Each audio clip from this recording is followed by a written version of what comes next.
Welcome to the Liberty Advisor podcast. This is your host, Tim Bitchute. What we have in store for you today is a client video I shot a few weeks ago giving a little market update. I think you'll find this to be incredibly valuable information. But first, just wanted to give a quick little addendum. One of the reasons why I'm putting out this video is because actually my throat hurts, and I'd already made this prior to my throat hurting. But on October 3rd, we had Jerome Powell of the Federal Reserve saying that we are far away from neutral, meaning that the interest rate hikes would keep going up in a projected pattern. Then they also went on to said that they don't really care about the stock market. Then about a month after that, they said that we actually are close to neutral. So somehow on October 3rd, they were far from neutral, and then a month later, they're pretty close to neutral. Then Powell said, and this was, I believe it was January 4th or 3rd, said that the Fed will be patient, and the preceding Fed minutes basically came out and were like 100% tailored to make the stock market go up. But in my opinion, it's only a matter of time before the Fed eventually cut rates. I think this was all an illusion to actually, this is something I talked about in the Trump effect and why good news is bad news, and that all this was really for show, and that Trump's all the good stuff he was doing would lead the Fed to have no excuse not to raise rates anymore, and that would ultimately lead to the collapse. But I think now we are starting to see that the Fed is actually naked in this case, and they're damned if they do, damned if they don't. So at this point, I think the Fed Reserve cutting rates is absolutely inevitable. It's just a question of what the market will think at that point. If you aren't sure about how you'd play that scenario or how you think you should invest for that, you can email us at info@thelibertyadvisor.com or head over to our site and book a free 15-minute consultation at thelibertyadvisor.com. Click on the upper right-hand corner. There's a Work with Tim guide up there. But anyways, hope you guys enjoy, and this is for informational purposes only. Thank you.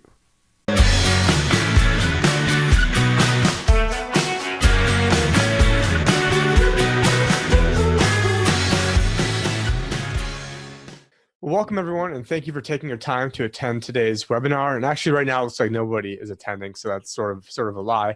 But what I wanted to do is open this up to some first initial statements, and then I was going to open up the Q&A, but if no one's here, I guess this will just be a nice dry run for a future one of these. And as we're still getting dust settled over here, and with the holidays, still trying to figure out what's the best way to do things. Now, one of the things that I've come up with is I had a pretty good scheduling tool that I like to use.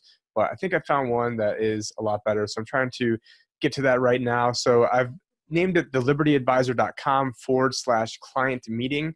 And then if you guys go there, what you'll see is a spot where, hey, once we need to schedule client reviews, for some of you, it might be annual reviews. For some of you, it might be quarterly reviews. And some of them, it might be semi-annual reviews. But, this will also be a good place if you've got a nice quick question for me as well. You can go over here, Again, we don't have anything else in December, so you can click on a time, put your information in here, main thing you'd like to discuss, cell phone number, and then what we'll do is we'll send you out a Zoom meeting so we can do one of these. If you just prefer a phone call, we can do that as well. But just want to give everybody the option and just point that out. And now I'm trying to figure out how to stop this share, since I've got 3 gigantic monitors in front of me and sort of end up losing where the Zoom page meeting control was. There we go. Stop share. It was on the other screen. But anyways, getting back to what we were talking about before is, and then first off, hope everyone had a nice holiday season. It's been a little bit hectic over here. Unfortunately, Heather, my wife, had to have kidney stones removed, which was, obviously not the first thing on anybody's to-do list, but, she is not feeling too well right now. So I've had to pick up the slack, taking care of herself and the kids. But what I want to start off with here is talk about the past few weeks. As we have seen, the market's been incredibly volatile as of late, and actually we've seen the past couple of days some huge market rallies. The one yesterday really sort of surprised me, as the market was down huge, and all of a sudden, next thing I know, it was up 200. So gigantic swing. I'm not sure what it's probably about an 800-point swing or something like that. When I was in the hospital, I had a lot of time to check on this stuff. And also quick housekeeping. I'm trying to figure out a way where I can have these get stored. I put them in a folder, then that folder gets into a private section on the podcast. That's only for clients. and do these more frequently. But, the hard part is, editing and getting it out. And yeah, once I get a little bigger, I can have more assistants doing stuff like that for me. But right now, having to take this big hit moving over here, sort of not at that point just yet. And so far what I found out is that if I wanted to do it on the current podcasting platform that I've been using, Podbean, I'd have to pay like $100 a month to do that. And I'm pretty sure I can figure out a way to not pay $100 a month. So if there's any tech nerds out there that want to help me out, I do have a birthday coming up, and you guys, any consultation, let me know how to do that. Would be greatly appreciated. And speaking of podcasts, if you guys go over to thelibertyadvisor.com, upper right hand section, it says podcasts. You can go subscribe to either like Podbean. Mainly it's iTunes or Google Play is the main way people are able to listen to me. And we've done a bunch of them as of late. As things have been heating up, it's just been a nice way to actually market, and then also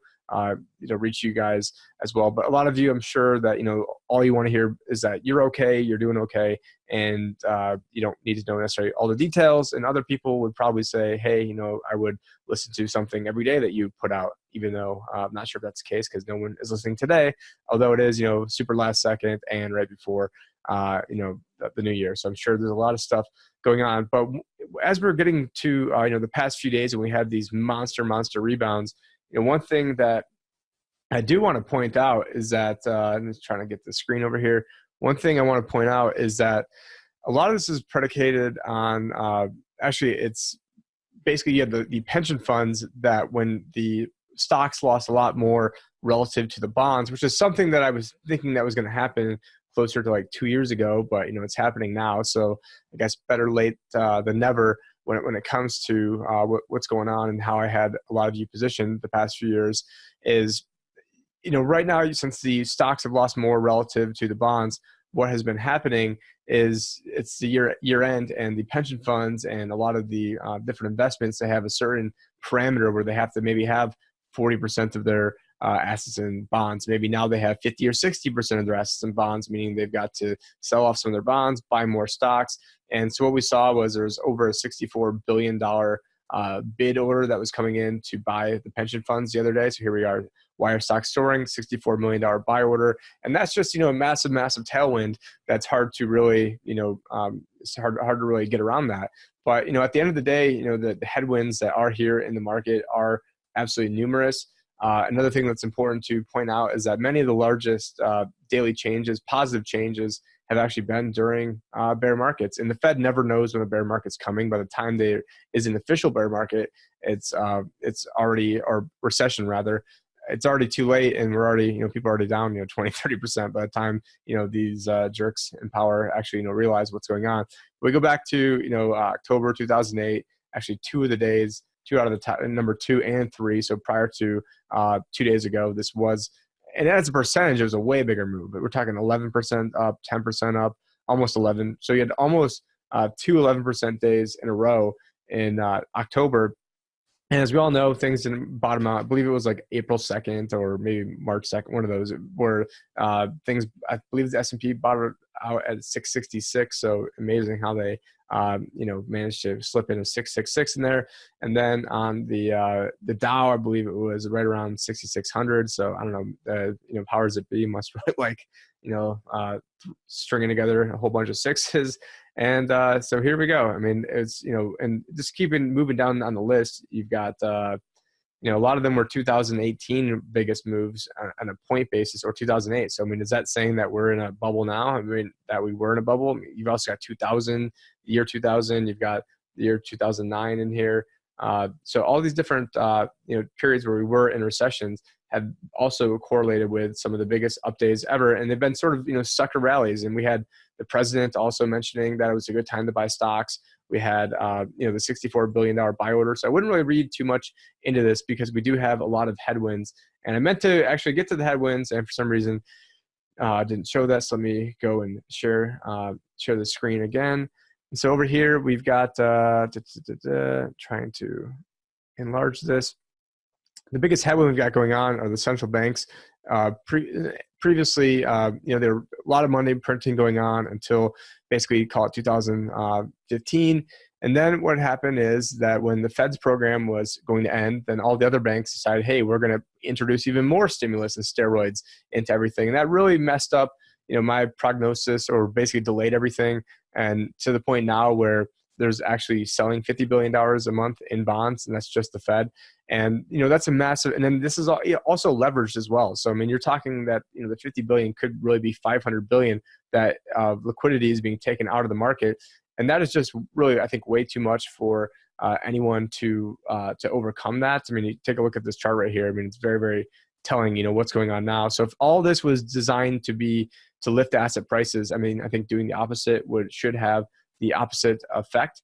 I don't think it really takes a rocket scientist to see that. But, getting back to, what the Fed is doing, I'd also direct you to a podcast I did on December 23rd, where it talks about, and this has anything to do with any political affiliations. And honestly, liberals should probably hate the Fed even more than Republicans. And unless you own the Fed, then basically it's screwing everybody. But, this is the real reason there's income inequality is the Federal Reserve. I get into, it's like a 10-minute video, and then there's another 10 minutes at the end that gets into a lot of the podcast predictions that I've made on there. And anyone can go back and audit it for, the past 2 years and see, how deadly accurate I've been. And just right now has been when, we're seeing who's left swimming naked out here as the tide goes out, as the Federal Reserve actually stops, printing money and starts rolling balance sheet money off their balance sheet. This is when, we're really seeing, who's, had things, who had their clients protected. And luckily, you guys are working with an advisor who has had their clients be able to take advantage of what's going on by not losing as much money. And, the reason why that's important is a lot of you might be thinking, well, it'd be better to be making money. Well, yeah, but, if you were in all the most popular stocks, many of which that are down, close to 40% when you're talking about the Facebook, Amazon's, Apple's, Netflix, Google's, Google's not down 40. I think it's down 20, is, the best out of all of them.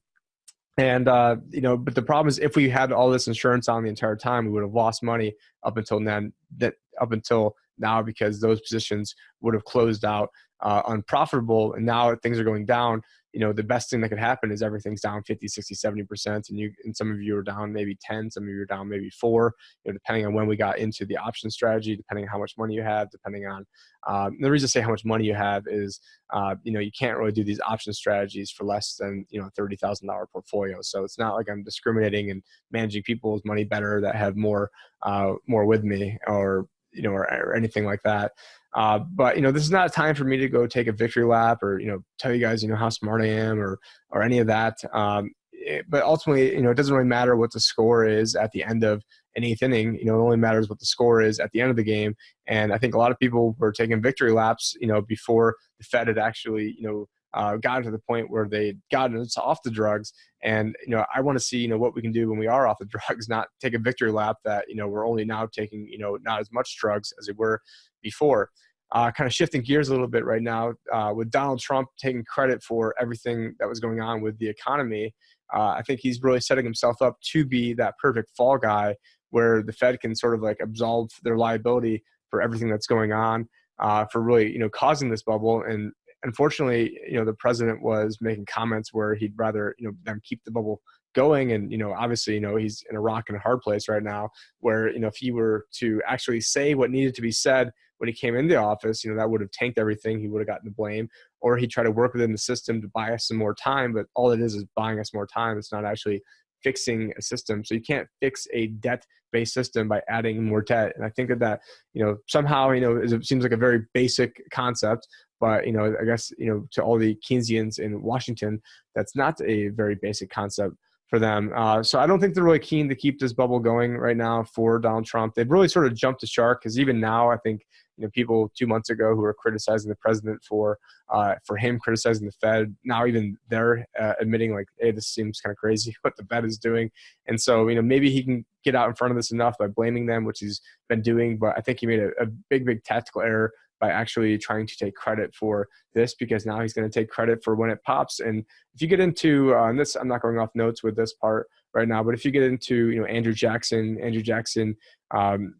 he had Nicholas Biddle as his, Jerome Powell being the it wasn't called the Fed back then. It was the second central bank of America, meaning that this is the third one that we've had. And Nicholas Biddle, what he did is he contracted the money supply, sort of like what's going on right now with the balance sheet being reduced, caused, you know, a massive calamity. And then the people were then going to blame Andrew Jackson and not the bankers. And if you're like a low-level banker, I mean, I'm not talking about, you know, your average, you know, rank-and-file person working at JP Morgan. I'm talking about, you know, central bank, IMF type level of bankers that I'm talking about. So I mean, I don't go around hating, you know, the average banker that's out there. But what's really maddening to me right now is, you know, we had this opportunity to, you know, probably let the markets crash after Trump got elected, and that way, you know, the free market wouldn't have gotten blamed, even though it's not really a free market. And now what I think is going to happen is that this is going to lead to a socialist winning in 2020. So you guys can read into that, you know, however you want to, because it's going to be very apparent what is going on to the general public. I don't want to make this, you know, super political podcast, but obviously, or client update, but obviously, you know, what the president does and what goes on in politics is affecting money. And this is very apparent right now. But I think the notion that's going to be out there is going to be, you know, hey, we had, you know, Republicans in, then the economy went bad, then Bill Clinton came in and he, you know, fixed things. And then, you know, Republicans came in with George W. Bush, lower taxes for the rich. Now, all of a sudden, you know, when he, you know, it was, you know, the Republicans to blame. And then we had Obama come in again, you know, he fixed things again. And then now, you know, those evil Republicans came in again and lowered taxes for the rich. And I think that's going to be a very hard optic to beat.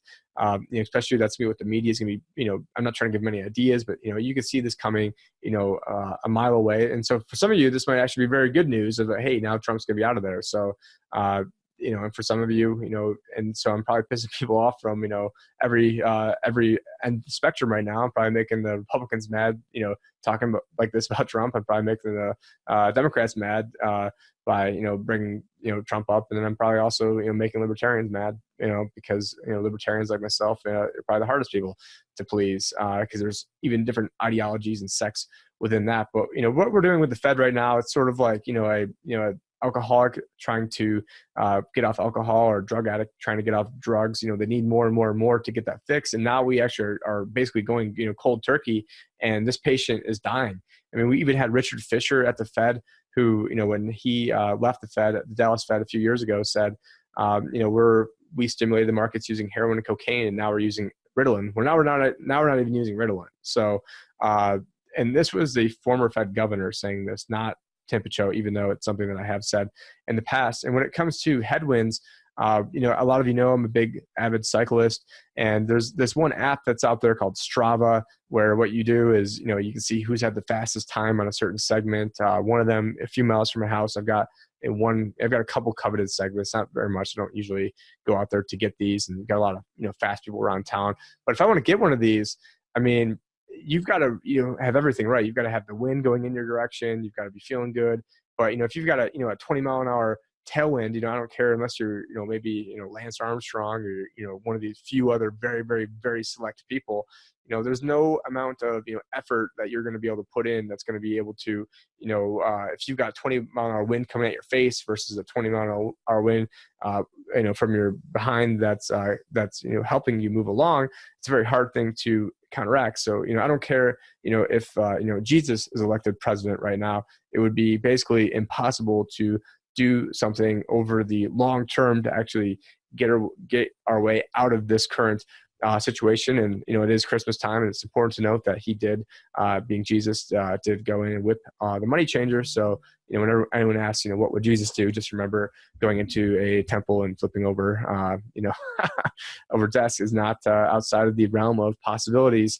And this doesn't have to do with anyone's religion. You know, this is, you know, very powerful people that are controlling the economy through central banking, and there shouldn't even be central banking, whether or not they were run by good people or not. I don't necessarily think, you know, Jerome Powell is, you know, evil or anything like that. But, you know, what they're doing is with Trump right now, they've got the perfect fall guy for this. And there's, you know, several different ways that, you know, all of this really could, could shake out what's going on right now. I mean, I think that, you know, one of the scenarios is the Fed says, you know, hey, you know, we're wrong. We're, you know, it's only a matter of time before, you know, we're going to start lowering rates again. And that I would suspect would make the markets go back up, even though they're basically saying that things aren't going good. So it's this whole bad news is good news, and now good news is bad news. I mean, sort of a weird dichotomy that we're in right now. But and then the other thing that could happen to really kind of get us out of this is all of a sudden the Fed says, hey, we're going to print, $10 trillion to, save us, or another central bank prints a whole bunch of money, and that could save stocks as well. Even though the bigger enchilada is probably what's going on in the bond market. I mean, the credit markets are freezing up right now. And that's a much bigger concern to me. And that's sort of, to people that aren't really in the market, they're not paying attention to that as much, but the credit market is much bigger than the stock market. And a lot of these big banks have these gigantic deals that, usually there's sort of like a middleman where they package the deal, then they go and sell off whatever crap they put together to like a Norwegian pension fund. But now, even that, they're having a hard time doing that. And they've got all these deals in their balance sheet that they can't get off, seeing new home prices starts going down. And so these are headwinds that there's, temporary things they can do, such as repatriation of money to buy back stocks. That's, again, a temporary move of something that they could do. Another, scenario is the Fed, kind of keeps this orderly collapse going, and maybe we only lose, 5 to 10% of purchasing power per year, which, in other words, saying inflation. And, but the problem with that is you're losing 5 to 10% of your purchasing power. You're getting more and more poor. And so what you're exposed to there is something called inflation risk. And by holding on to those bonds, you're also exposed to interest rate risk as well. And so as I'm managing your money, I've got to be, aware of, inflation risk, deflation risk, market risk. The longer you live, longevity risk, then is a risk multiplier. So the longer you live, the greater the chance that one of these other calamities could actually happen to you. Now, I mean, as many of you know, what I was doing ahead of time was, and for a lot of you, I had, because I was an honorable guy, we put you guys in annuities. And, even though annuities get, bad mouth, and believe me, there are plenty of bad annuities. There's plenty of annuities that are good for one person, bad for another. But for you, I mean, 99% of the time, they were the good ones to be in. And again, I think there's very few scenarios where people actually got out of them because, I thought it would made more sense for many of you to stick in them. At least this is my clients that are closer to retirement or in retirement. So if you're, 25 years old listening to this, it doesn't really apply to you too much. But, but that was a big hit for me personally, because I mean, about $7-8 million, now I'm not managing because they're in annuities, and I couldn't bring the annuity book with me. And probably most advisors would be unscrupulous and come up with some sort of, song and dance of why you should get it over. And, and for me, I thought it was better to keep you guys in there. And so, for you guys, the income is there. If we print, $10 trillion and all of a sudden the market goes through the roof because we printed money, not because things are going well, then, I think many of you would then have your income get stepped up as well, because it would be tied to the market, but it can't actually go down. Now, some of you who moved your money over prior to us before October, or even some stragglers coming in November, we got into the put option strategies where we used a small amount of the portfolio, probably 3 to 8%. The people that were in earlier probably cost them about 3%. People that are getting in now, it would cost significantly more than that, so probably about 8. But that also means that the people that were in it early also had their put options soar in value. Now, it didn't, match it 1-to-1 because there was a certain cost to it. So it's like you've got like $100 deductible and, something costs, and you've got like $110, damage to something. Well, I mean, you're still out, the $100 for the deductible. But if you're out, $10,000 and $100 deductible, well, then now all of a sudden, it's a really good thing. So it's almost like the worse this gets, yeah, you'll be down a little bit, but not nearly as much as everybody else. And then we can then swoop in and buy back things that have depressed when the time is right. And my business partner, Kirk Chisholm, is the one who's actually kind of making those decisions. I'm an overlay on there, and I could veto what he's doing. But for right now, I'm paying attention to some things. He's paying attention to others. I mean, I pay attention to way too much. I mean, to be honest with you. So I mean, not paying attention is definitely not the fault that I have. But why I thought that this strategy was important is because A, we got into it at the exact right time. B, I thought that, depending on what the central banks do, the market could have gone up another 50, 100%. And it still could, because the Fed could capitulate, or maybe, the socialists get in 2020, and we've got this, bajillion-dollar stimulus program. Actually, bajillion would probably be, cheap. It'd probably be trillion, and $1 trillion of worth of stimulus programs, and it could make the market go, super, super high. And so having this strategy, which many of you are in, put options that end in 2020, if the market is up big, well then great, we're up big. If the market's down big, we're only down a small amount. And if the market, is flat, then we're going to be down minus the price of the put option. And, so sort of, there's a lot of ways that this could shake out. I've spent a lot of time trying to figure out how this could shake out, and for a while I was very, very nervous, and now I'm not. There's nothing I'm really nervous about other than, the fact that I did, set myself back a little bit, having to make, all these moves. I am bringing in more money now than I've ever brought in from like an average month standpoint, but, losing, several million with a couple of big clients who jumped ship, honestly at the exact wrong time possible, because some of them thought I was being too negative. And now they're, I'd rather be too negative and be right and save people than, put a positive spin in everything. And now, they probably listened to some other advisor who, was probably putting them in the Facebook, Apple, Netflix, Google's. And now they're going to be negative because they're probably down, 30, 40%, versus they could have been, sitting pretty over here, relatively speaking.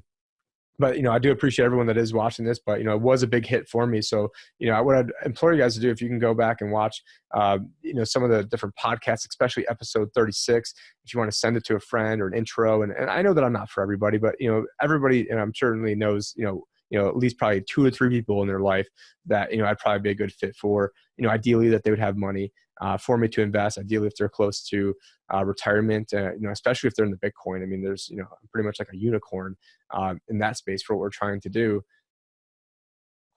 But I do just want to reiterate that we are not out of the woods by any means. We actually do know the days that the Fed is going to be selling all those different assets off their balance sheet, or letting them roll off their balance sheet. And so here's an article right here. You can see, January 2nd, $18 billion of treasuries, January 16th, another $18 billion, February 6th. And so you see all these, big days.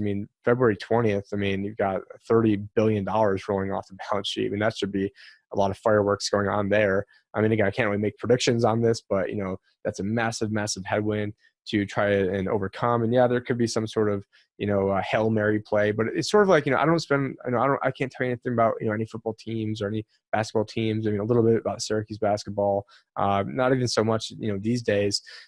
So, it's sort of like, like we're backed up at the 2-yard line, and, and then miraculously enough, we were throwing all these Hail Marys from 2008 until now.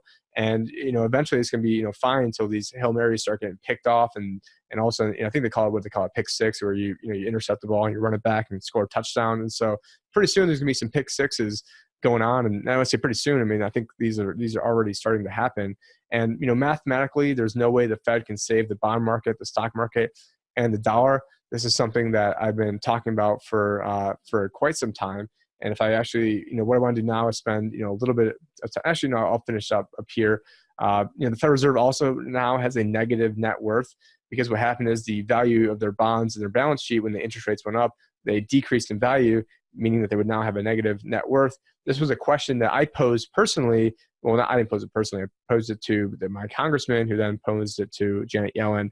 And she told me that was mathematically impossible. Well, now it's not even 2 years later, and boom, it happens. So maybe they should make me Fed chair, and I'll go and I'll just, end it. Because, how am I able to, figure this out? It was way more than 2 years ago I figured this out. But, how was I able to say that this was going to definitely happen? And which, as an advisor, I can't really say anything's definitely going to happen. But what was going on with the Fed's balance sheet, I knew that this was something that was for certain. And Janet Yellen, the most powerful person in the world, basically laughed off my question and said that it was impossible. But like an alien attack right now going on outside my house is technically possible. And she said my scenario was impossible, and yet now it's a scenario that actually happened, is occurring right now. And so when you own cash, you're owning you're a creditor of the central bank.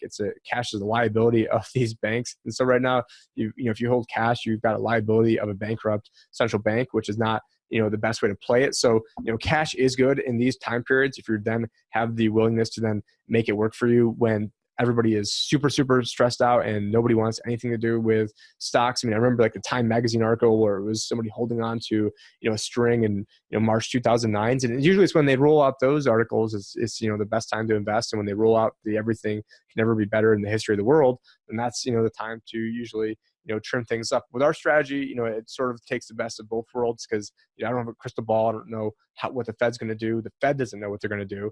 And if you go by what the Fed says they're going to do, they've been lying or / wrong or cheerleading the entire 10 years. And I can, go over all that, but, that would take quite a bit of time. But what I want to do now is kind of, pivot a little bit to some of these podcasts. And this is where, I have been putting these out more regularly because, as things have started heating up over here, I thought that, it was basically a fitting time to start pumping out more of these. But some of the ones that I had going on in the past, I'm trying to find it, is, I was on a radio show on the 20th. This is the guy who basically created the Ron Paul Revolution, Ernest Hancock.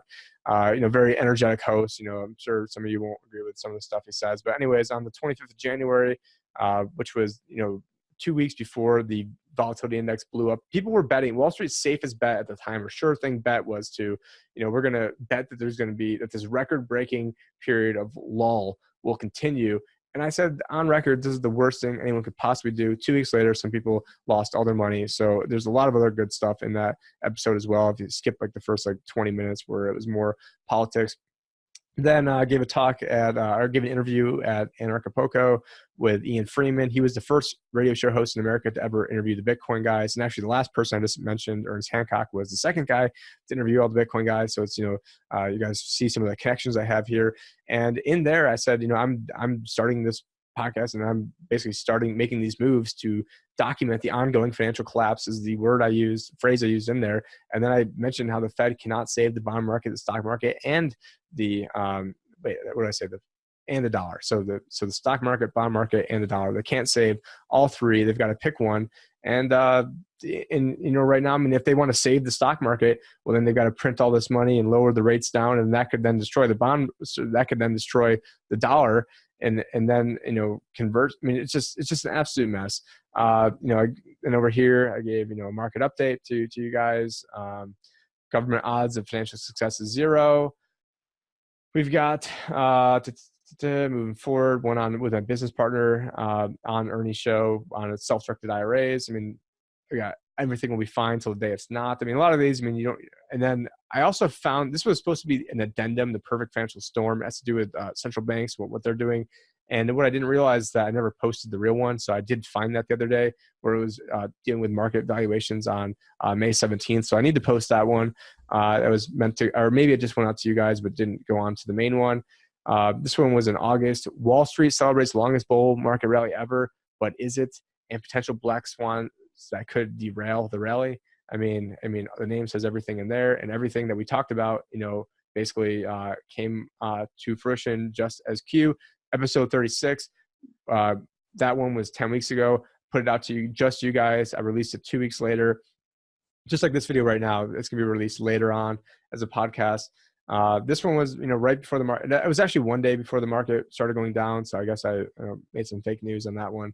But, in any event, that one is absolute gold. So, I mean, this is one that you'd want to send to friends. It was sort of done in the same vein this one was, where I didn't have, a huge amount that I was, necessarily preparing to talk about. Episode 37, is this the start of the bear market and how I'm managing clients' risk? I'd also recommend, at least the clients who are listening to this to watch the first 10 minutes because I get into a lot of client-specific things and different questions you guys have. So if this is on the replay and it's to the general public, then skip the first 10 minutes. But anyways, I get into the put option strategies that we already talked about, so you don't probably need to listen to that part. Episode 38, record number of asset classes are negative for the year. Last time I checked, it was 93%. At this recording, I believe it was 89. We got Jim Cramer is even sounding the alarm bells. And then if it has a CWA, actually now it's going to be CWE. So that's a crypto wealth edition of those podcasts. And I've got, bear markets don't need excuses to crash. This was from about a month ago. Several other crypto-related ones that you guys can send out to your friends. I also highly recommend episode 41. It's with economist John Sneeson. Very, very sharp young guy. And not so young. He's probably like a year or two older than me. And we've got the bonus December 23rd episode. That was a Facebook Live that I did, several years ago on why the Fed is basically predatory agency. And then I also then gave like kind of like an update like I'm doing right now, where I recap some of the other podcasts. So if you're listening to this and you don't have to listen to that, episode 42 I interview Ernie, but it gets into more of the decentralization. It's not a stock market one. But anyways, there is just a treasure trove of episodes in the past. It's starting to take off. It's really the first month that I've really started to, somewhat, I'd say probably half-ass promoting it right now, but it's already doubled since last month. We're going to try to double again. The goal for next month is to have over 1,000 downloads on that. But again, I wasn't really, promoting it because I wanted to make sure that I actually knew, how to kind of do these, and I had people in place to help me out and post them and all that sort of stuff. And I will at the beginning of this beginning, or I guess in a few days, have found some help to be able to help me doing this. But since there is nobody on this call, let me check. I don't think anybody's on this. Yeah, since I'm here doing this by myself, I guess I won't be opening up to Q&A. But one question I would have for people is to let me know what days and times would be the absolute best for you to do this. I hope you found it somewhat helpful. I mean, some of you probably just like to hear it. Some of you probably like, hey, that was way too long and I don't care and I just want to know if I'm good. But with those people, they're probably not necessarily watching anyways. But anyways, hope everyone has a great start to the new year. Thank you for listening, and I'll talk to you later. And just wanted to point out, I'm not sure about the booking. So if you go to thelibertyadvisor.com/client meeting, you can actually schedule either a annual review with me or a client review with me, or you can schedule like a quick, hey, I've got a 15-minute phone call. We can do it by Zoom. If you don't want to use Zoom, let me know ahead of time. I'd rather do a phone call. We can do that as well. Or you can dial in to Zoom, and then that way we could tape it. I've got a record of it. But anyways, hope you guys have a great new year, and I'll talk to you later. Take care.